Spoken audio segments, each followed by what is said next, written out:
Балғанар алының ең ұлық шұртықжыларының бірсі Екатерина Михайловна Кичеева пулша. 15 июньда уже 95 жазын толтырсалған. Түрен үскен шері от пилтірі ал. Прайзы олар 6 қарындас болғанар. Үсқыз үзол. Ең ұлыға жазы Елбек Адашада аралызып тынын персалған. 1941 жылда Екатерина Михайловна Баргаяков Терентиге ирге барыбысқан. Қады құнғаны шаға барып үдік айланман.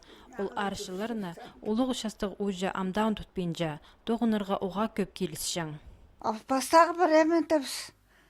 Отнымы сап, саваза отнымы тастап, иде тоғын аша тұзында пісілі тастабыз отты.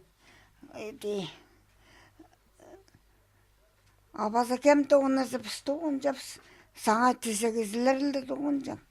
Екатерина Михайловна көп тоқысты әстін салған кізі. 1916 жылда тынығы сығып, ол шалғыз олғының шет сөбірізінің қады балғыныр алынзыр көскен. Мұнда да тоқыс жоқ одырбан ол. Олшылырды, палы тапқан епшілер екі айпазының тоқысқа сықшыңныр. Аныңар келіні Надежда Павловна кішік балаларының үр отыр болбайжың. Еде барқалары ұжының қолыны кіржіңнір. Тоқысқа барсың, бабышка балалардан, малардан айғасың.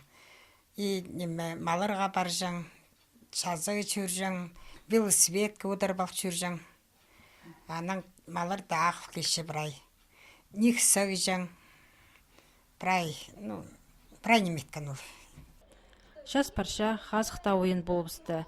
Қалғын жатысты олығы шастық кізі ебділі отырша. Азық құлары ақыр жатқанына қомзынша ұжа. Андықта болза тын қабынып бас жүрерге күстінші ол. Қада шұртып жатқан балалары, паза парқа жақтары, бұл керекті аға оламық көспеш еткінге түйілер.